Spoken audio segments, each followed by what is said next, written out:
Another edition of the Carton Show. Big Mac, Craig Carton. Great to have you here. 888-808-1019 with the acknowledgement that a lot of you do not work today, as it's a day of remembrance. Martin Luther King Jr. Day, of course. We are here. There's NBA basketball being played. But let's be honest, folks, it's all about the NFL. Mm-hmm. And for those of you out there that said, I don't know what the playoffs are going to be like this year. No Patrick Mahomes, no Joe Burrow, no Lamar Jackson. I think the question's been answered. The statement's been answered. NFL playoffs have been fantastic. Good afternoon, Big Mac. How are you today, kid? I'm doing well. Yeah, no, it's been a great weekend. A lot of fun both weekends. A couple blowouts, only two blowouts. Really.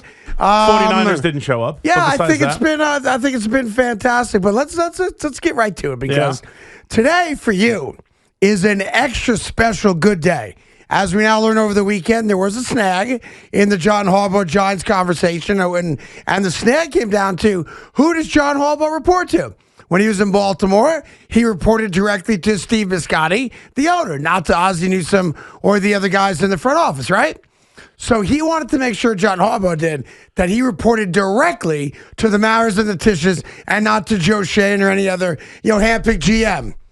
But then, you have to wonder, is there any level of buyer's remorse from Johnny Harbaugh because we wake up this morning to the inevitable 8 years later?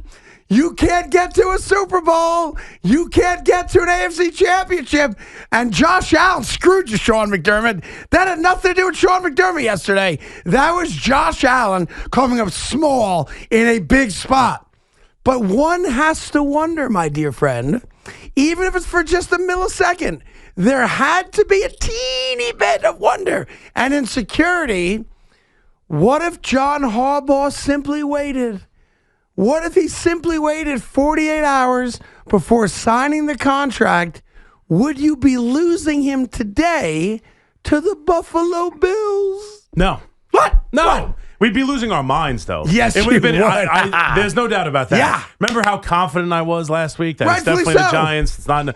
If that contract hadn't been signed today, yes, we would be all of us beside ourselves. But I don't think it would have ultimately made a difference. Panic would have kind of set in a little bit, especially when you learned, which we didn't know in real time, which is a good thing for you, that they had the Tennessee Titans on the hotline. Still talking to them on Saturday. Yeah. No, it became much more of a, even as confident as I was, and as confident as I'll still tell you I would have been today, or at least I think it still would have come to the same conclusion. No doubt. It was much more in depth, which it boggles my mind. I got to be so honest with you. The idea that they hadn't figured out that John Harbaugh was going to report directly to ownership. Yeah, it's silly.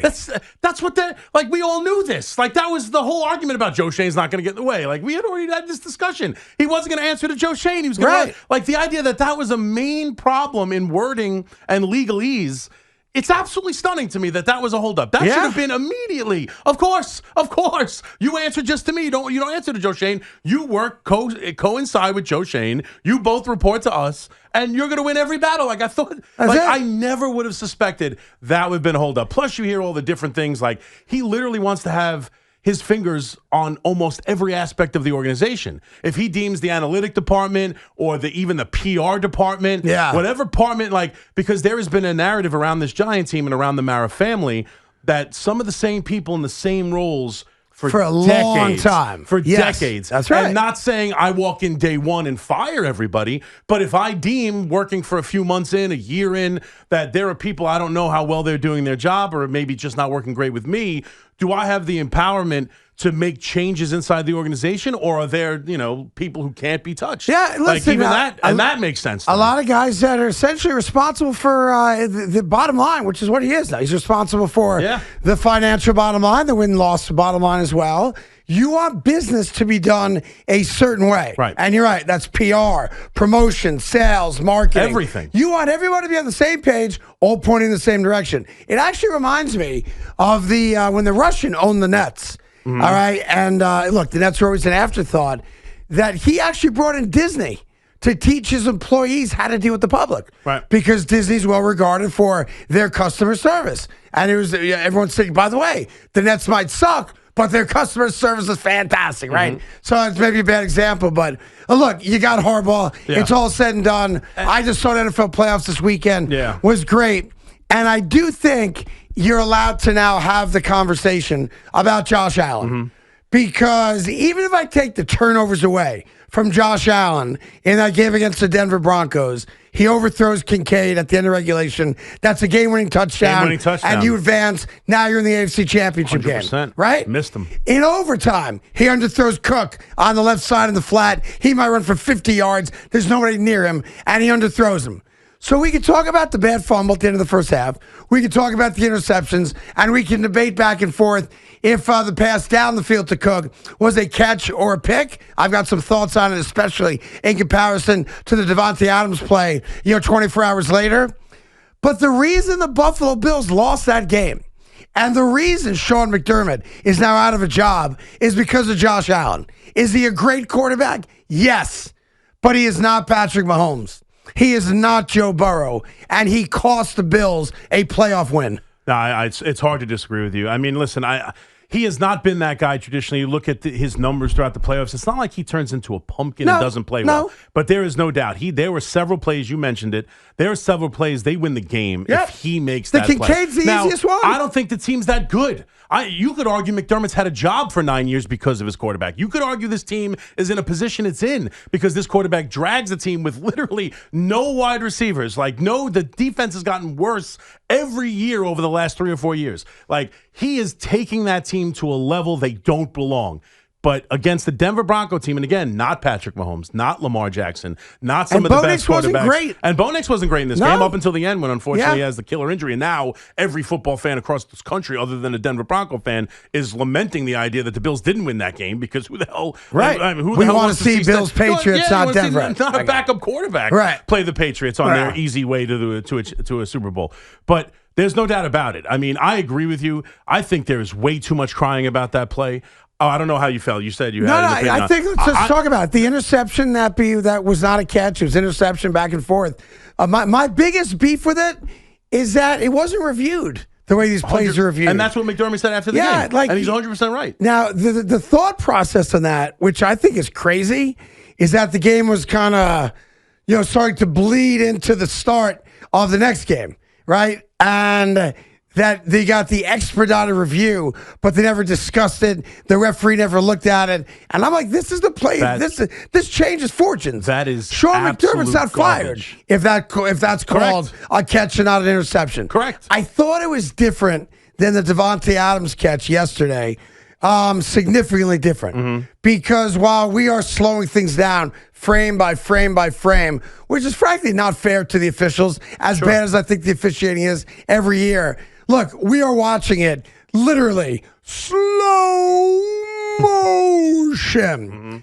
And even in slow motion, yes, you can make the argument, possession, knee down, touched by a defender. But man, in real time, to me, that's a coin toss. Absolutely. You could have said interception, I would have bought it. Yeah. You could have said catch, I would have bought it. No doubt. But to me, he's got his arm in there. It's hard to say you 100% maintain possession when his hand's on the football. And then there's no, and I saw Rex Ryan talking about this, to be fair to him, there's no get up and body language. What are you talking about? That's my ball. Cook lays there on the ground. And Devontae, he can't believe Devontae was like an extra step or two. Yeah, that's before the other he got the ball out. Yeah, it wasn't, this is in the air falling as you catch it. That's different than going to the ground that way. The bigger problem for me that the Bills have, the argument-wise, is they had a pass interference down the sidelines on Cooks earlier in the game, wasn't called. And rightfully so, and I agreed with it. The two at the end of the game, while letter of the law, they're probably pass interference, you have kept the whistle in your pocket the entire game. Yeah. And then those last two calls, that's when you decide to pull it out. I agree 100%. I think that is much more of the outrage. That is much more what I'd be pissed off if I were a Bills fan today than whether or not that play was called an interception. Look, if your Bills fans refuse to be critical of Josh Allen, it's like Giant fans and Eli Manning. And that's just the reality. Like, you guys find no weakness in his game. I get it. That's not true. 2-time Super Bowl MVP. I totally respect it. I think we think that's enough to carry him to the Hall of Fame. Yeah, I do think we understand what Eli is and what he's not. But no, Josh Allen's got to be better than this. I think Bills fans, Their first gripe is going to be the interception call, for sure. 100%. Their second gripe is going to be the two defensive pass interference calls on what winds up becoming, the penultimate drive, and the Broncos get the field goal to win the game, right? Mm-hmm. Their third bitch might be the fumble before the halftime, which cost them 3 points, gave right? them 3 points. Yeah. In a game that goes to overtime. But Bills fans don't want to take shots at Josh Allen. Because Josh Allen's the best quarterback, since Jim Kelly, right? No. So you go up to Buffalo, do Sports Dog right now. They're mad at the officials, right? They're mad at everybody other than Josh Allen. You know why? Why? Because Josh Allen cried at a press conference. Got very upset. I let everybody down. He did. By the way, most honest thing he's ever said. No, he's not wrong. If Josh Allen's the best quarterback in football, and arguments have been made that he is, you do not overthrow Dalton Kincaid by 5 yards with the game on the line at the end of regulation on the road. You should have hit that pass. That is a touchdown. That game is over, and you're playing in the AFC Championship game against a very average Drake May. We'll get to that later on. Mm-hmm. But I've got something for you, my dear friend. Mm-hmm. I got a little question for you. A little show and tell questionnaire, okay? Well, you brought something in? Nah, I saw something. I'm just going to regurgitate it. All right? This past year, the New York Giants over-under was 5.5 going into the season. Right. Last year, it was 6.5 going into the season. The year before that, it was 7.5. They have now put out next year's over-under, which means how many games are the Giants expected to win? They put that out already? It is out. Okay. Yes. So you got the great Johnny Harbaugh, right? Going to change the whole franchise. Everyone's going to be rowing in the same direction. We have the best job available. He's the best coach available. Yeah. We got Johnny Harbaugh. What's the over-under for the New York Giants right now? If you had to take a guess. Anything less than 7.5 is embarrassing. Anything less than 7.5 that is embarrassing. The Giants. Now, I will tell you this. I looked at 3 different sites today. Okay. Because I don't just believe in one. And there's a half-game difference between all 3 of them. Okay? So, they're not between all the 3 sites you looked at. Okay. They're all within a half game, so I'm going to use that as the number. Mm-hmm. Okay, fair enough? Just so you know where I'm getting it from. Gotcha. So you think anything under what? 7.5. 7.5. Mm-hmm. So let me just get this right. Going into this year with Brian Dable as the coach and Russell Wilson as your quarterback, it was 5.5. Okay? Now that you have John Harbaugh, and for a lot of people's money, the best second-year quarterback in all of football, which is why the Giants gig was the best gig. Correct. Only 2 games better?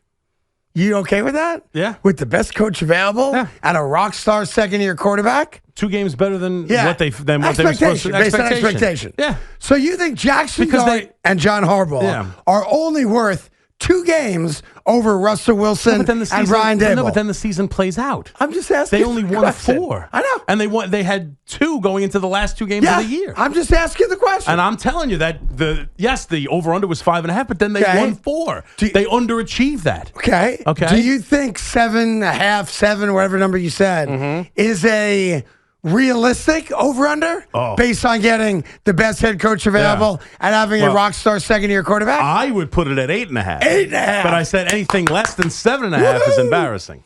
Well, apparently, just having John Harbaugh and a returning second-year stud in Jackson Dart, the over-under for the Giants right now is 8. There you go. There you go. Nailed it. Let me just get this right. Let me get this right. You got it right. Yeah. That means that for all this hype and all this super duper positive talk, the expectation is that you're under 500. And I'm wondering, as a diehard Giant fan, if you're okay with that. That the 8 and 9, you've lived up to expectations. 9 and 8, teeny bit better.